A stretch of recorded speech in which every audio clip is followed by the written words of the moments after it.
Before I get into the video, I did want to mention something. Now, as you all know, this What If Marvel and DC Counterpart series has been going on for the past few months at this point. And the likely, logistical timeline would follow Marvel getting an Arrowverse. Obviously, I mentioned it in my last video, as well as I said, the logistics of it. However, 2 weeks ago, at least by the time I'm recording this, the Black Lion dropped a video about what if Marvel had their own Arrowverse. Now, I didn't want to watch the video because I wanted to remain unbiased as much as possible, and I didn't want to, watch that and then, tweak my ideas and, all that shit. I didn't want to do any of that. So, what I am letting you know is that I did not rip this off. I might be getting some of his fans on my channel being like, you ripped this video off. I swear I didn't. If you look at my last Counterpart video, I mentioned that the next video was going to be the Marvel version of the Arrowverse, and that was, last month or 2 months ago. So I clearly didn't rip this off, and I just wanted to let you guys know, for the people that are less familiar with the ongoing series of my channel, that I didn't. I know I'm still going to have idiots in the comments being like, you fucking ripped this off. I didn't rip it off. I swear, it was just, he does videos like this all the time. I started doing videos like this. I never wanted to step on his toes. So it was just a sort of great minds think alike sort of thing. So I like his videos. They're fun. I've watched a couple of them. He makes good stuff. I would recommend go and subscribe to him if you haven't already. He makes a lot of great stuff on comic book things and alternate timelines. So if you're a fan of the What If series, I would say watch some of his stuff, because his stuff is just as good and probably better than my crap. Anyway, but I did want to state, I swear on everything, I didn't rip his video off. I literally had this planned for a while. I just didn't have the energy or the time to really do this video and get this out on time as much as I wanted to. So just wanted to reiterate that. Let's just get into the video now. Now we have reached Marvel TV, and we are pretty much winding down with this specific series because this is the last category I have to do. However, it will be in 2 parts, so don't worry. I'm squeezing out as much as I can with this. First things first, should be pretty easy, with that being the Marvel version of the Arrowverse. Then the Marvel version of the DC Universe / HBO Max / Max shows. Then finally, for any other DC turned Marvel shows that don't have an attributed channel. I will not be doing X-Men shows like The Gifted and Legion because they are separate from the Marvel Universe, just like how I didn't do any X-Men movies thus far since they are owned by a separate company. Maybe that'll be something for another day, but for now we're doing Marvel TV first with the Arrowverse. The first show we have for the Arrowverse is, well, Arrow, where the parallel would be Hawkeye from 2012 to 2020. Since I already stated before how Hawkeye was a ripoff of Green Arrow, might as well give Marvel's famous Archer his own show, just like Green Arrow. While their origins are pretty different, they are both archers with outlandish color schemes for their costumes, so I feel that is pretty much good enough. First is Hawkeye / Clint Barton. He would be played by Stephen Amell. Seems easy enough. Then we get to the supporting characters. I ultimately decided on Black Widow / Natasha Romanoff, played by Katie Cassidy, for the Laurel Lance counterpart. Mainly because they have had a partnership in comics and media, and Laurel in Arrow isn't even a romantic interest after a certain point. Next, I have Barney Barton, played by Colin Donnell. Much like in the actual show with Tommy, they start out as near inseparable brothers, in this case actual brothers, but then the relationship deteriorates. Next, I have Mockingbird / Bobby Morse, played by Katie Lotz, as the Sarah Lance counterpart. Considering they had an actual relationship here and Hawkeye and Morse were married at one point in the comics, adding to the Green Arrow and Black Canary parallel as well, I thought that made the most sense. Next is Kate Bishop, played by Willa Holland. Since she eventually becomes an archer in the show somewhat under the tutelage of Green Arrow, I thought Kate Bishop worked the best. And we have his parent, Harold Barton, played by Jamie Sheridan, and Edith Barton, played by Susanna Thompson. Since both of them are dead in the comics fairly early on, they would just show up in flashbacks from time to time. Then I have characters that would be introduced way later into the show. Black Widow 2 / Yelena Belova, played by Juliana Harkavy, to replace the original after she died. Then, finally, for Hawkeye's son, I would have Francis Barton, played by Ben Lewis. Now time to get into the villains. The first would be the Dark Archer counterpart with Trickshot / Buck Krisham, played by John Barrowman. I felt that made the most sense considering he is an older archer and has connections to Hawkeye's past, so we kind of borrow a bit of Deathstroke motivations as well. Speaking of the Deathstroke counterpart, I felt that the best would be Taskmaster, played by Manu Bennett. I just felt that matched up, and I don't think someone like Bullseye would fit as well. I just think as a season-long villain, Taskmaster feels more up to the task. I'm not apologizing. Then for stealing a villain from our Batman counterpart, Iron Man, Ra's al Ghul would become Mandarin, played by Carl Yune. I feel Mandarin and Ra's al Ghul are pretty damn similar in terms of motivations, personality, overall who they are in their respective universes, and being huge villains of the same type of characters. At least how I had it in this universe with Batman and Iron Man. Then for the Damien Dark counterpart, I thought Baron Strucker, played by Neil McDonough, would fit. Dark was the leader of Hive, and I thought the best counterpart to that was AIM, and the leader I chose was Strucker, mainly because I felt MODOK wouldn't fit in with the tone that this show would have. Then for Prometheus, I decided on Bowman, played by Josh Segarra, because the whole point of Prometheus was essentially being the anti-Green Arrow, and Bowman in the comics is the anti-Hawkeye, more specifically being the Hydra version of Hawkeye, and I felt that was fitting. Then for the Ricardo Diaz counterpart, I have Akari / The Wrath, played by Byron Mann. I was originally going to use Danny Rand, since in the Netflix shows I used Richard Dragon as the Iron Fist counterpart, but that didn't work because of something I plan to do later on. So I essentially went through a bunch of martial artists in Marvel and found this nothing character who was a Daredevil villain for 2 seconds, since he is considered a shit villain anyway, and used the shitty New 52 version of Richard Dragon. I didn't think it mattered too much. And for Emiko Queen, I decided on Jagged Bow, played by Cease Shamuka. This character is a special case since her counterpart in Arrow only exists because of the show in question, so it's hard to have a real character here.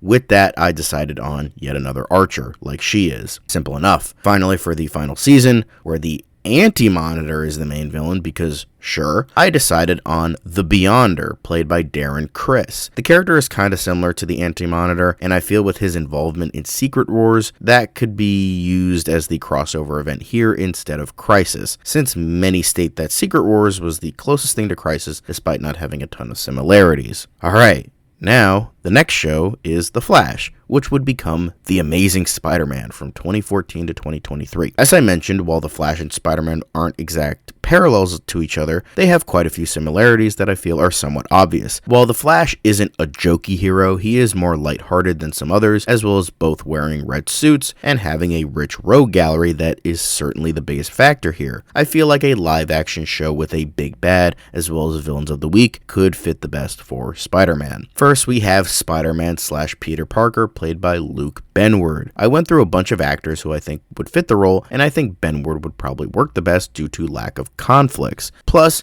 I think he could genuinely handle the role well, as well as the fact that Grant Gustin would be a bit too old, and I know CW would pull the Spider-Man has to be in high school shtick that people are obsessed with nowadays. With this, for the love interest, aka the Iris West counterpart, I chose Mary Jane Watson, played by Catherine McNamara, obviously. People had been campaigning for McNamara as MJ for a while, and I think she would fit perfectly. Then for supporting characters, for the Daily Bugle characters, I would have Betty Brant, played by Danielle Panabaker, J. Jonah Jameson, played by John C. McGinley, and Robbie Robertson, played by Jesse L. Martin. Then for school friends, Harry Osborn would be played by Colton Haynes, even if he's a bit old for it, and Gwen Stacy, played by Dove Cameron.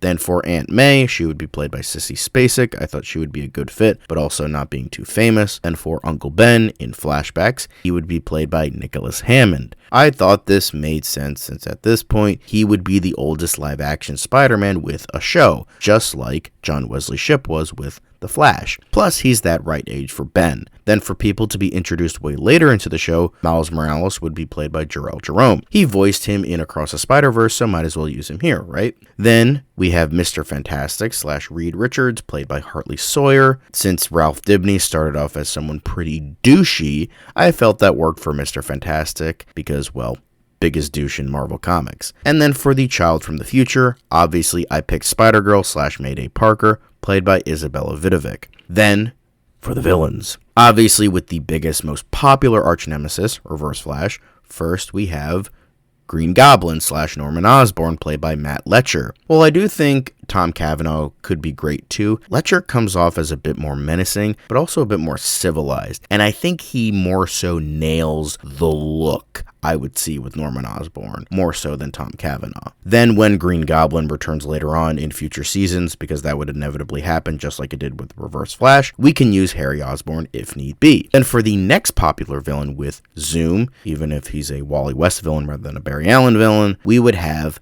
Tombstone, played by Michael Chiklis. Kingpin is probably the next most popular Spider-Man villain, but since I plan to use him for something else, I decided on Tombstone. Then for the bad guy who ends up being a clone of the main hero with Savitar, I decided on Kane, who would also be played by Luke Benward. You can kinda sorta adapt the Clone Saga here, at least the parts that worked. We can even disguise him as a different villain like they did in the actual show. Then for the incredibly smart villain with robotic tentacles attached to his body, aka the Thinker counterpart, it would have to be Doc Ock, played by Clancy Brown. Then for the villain named after a bug, Cicada, I would have Scorpion, played by Chris Klein. Then for the villain that uses black goo with blood work, I obviously decided to use Venom / Eddie Brock, played by Rick Cosanet. Obviously, the season would start with Spidey getting the symbiote, he eventually gets rid of it, and it goes to Eddie Brock, and he would become Venom for the rest of the season. Then for the villain later on that season with Mirror Master, I decided on Mysterio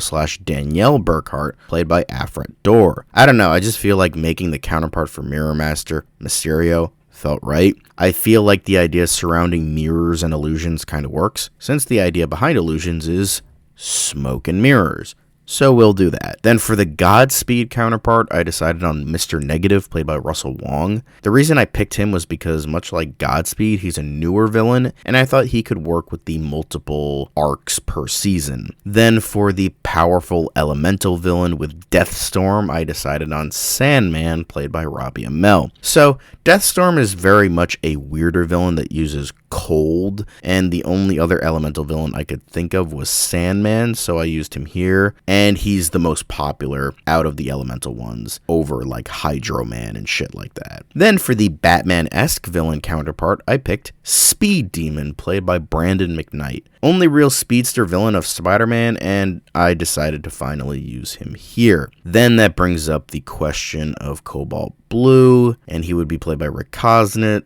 Might as well just bring someone else back, probably Harry Osborn as Green Goblin. That would probably make the most sense. Anywho, now we have Supergirl, which is now Miss Marvel from 2015 to 2021. The next one we have is probably the closest we have to a Supergirl parallel. There are others that probably fit better, but in terms of basic characters and their power sets, I think these two fit the best. First, they share the same last name, at least each OG version of their characters. Then the power set is kind of similar, with having alien origin, even though Miss Marvel was human, granted alien abilities rather than being an alien, as well as having a similar demeanor and personality. Initially, they were kind of bland characters with not a ton to them, but eventually grew into more of their own character, kind of tough, no nonsense kind of vibe, but still remaining kind-hearted, as well as having a more popular adjacent hero, Superman and Captain Marvel, even though she does replace the latter rather than the former. Firstly, Miss Marvel / Carol Danvers would be played by Melissa Benoist. For some supporting characters, I decided on Jessica Jones, played by Kyler Lee, as they are friends in the comics. Then, I decided on Vision / Victor Shade, played by David Harewood. I felt both had a grab bag group of powers in terms of both Vision and Martian Manhunter. Then, Captain America 2 / Sam Wilson, played by Mehcad Brooks. Since Jimmy Olsen would become Guardian later on, who was essentially DC's ripoff of Captain America,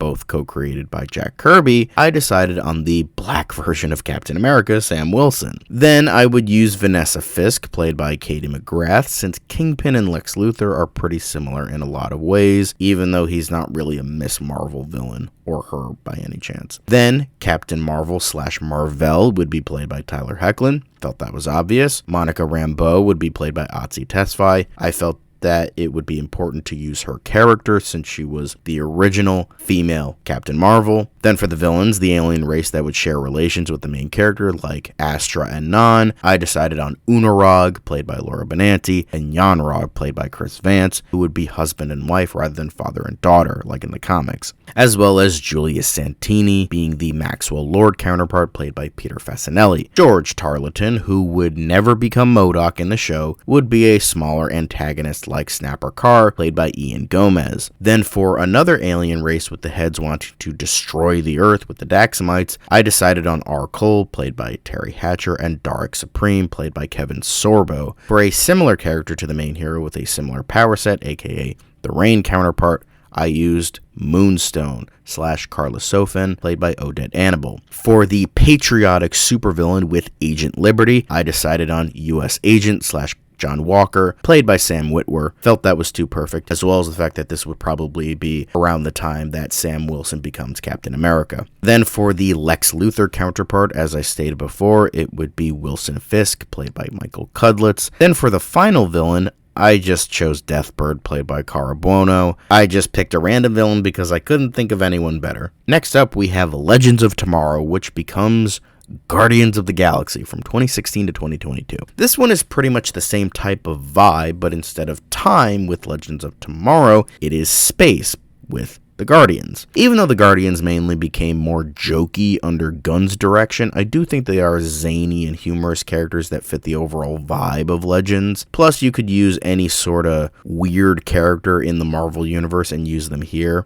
or any supporting characters in the other shows and throw them here, kind of like what they did for Wally West in Legends. So I think it works fairly well here. So the team would consist initially of Star-Lord / Peter Quill, played by Brandon Routh, Gamora, played by Courtney Ford, Groot, played by Falk Henschel, since, his acting was wooden. Get it? Rocket Raccoon would be voiced by Franz Drameh, and Drax the Destroyer would be played by Dominic Purcell. Then for additional characters throughout the show, they would be Quasar / Phi Lavelle, played by Jess McCallan, Adam Warlock, played by Nick Zano, and Mantis, played by Ramona Young, as well as any other characters that could possibly work here. I can't really think of any right now, but maybe you can suggest some in the comments. But for now, we'll get to the villains. I would have Thanos, played by LaMonica Garrett, since that is probably the most popular villain for the Guardians. Then for the evil team against the Guardians, like the Legion of Doom, I decided on the Black Order, who would want revenge on the Guardians for defeating Thanos. They would consist of Black Dwarf, played by Casper Crump, Corvus Glaive, played by Kevin Durand, Ebony Maw, played by Doug Jones, Proxima Midnight, played by Ciara Renee, and Supergiant, played by Olivia Swan. Then for next season's villain, I would have Star Fox, played by Wentworth Miller. He would be the villain after being brainwashed by the Black Order to stop the Guardians. He would eventually be defeated and join the Guardians. Then for the demonic villain that was kind of like Neron, I would have Mephisto, played by Arthur Darvill, even though it wouldn't make a ton of sense. Then for the next villains, I decided on the Slaughter Squad, because they sound like fun. They would be Zardoon, played by Greg Finley, Delphina, played by Maisie Richardson Sellers, Father Diablo, played by Teddy Sears, and Misa, played by Jesse Camacho. Then I decided that the Kree-Skrull War would be the focus of the next season, and the Guardians being caught in the middle, since that season was all about aliens. Then for the final villain, I decided on Jason of Spartax, played by John Noble, because he was closely attached to somebody on the team, similar to the final villain of the show. Next is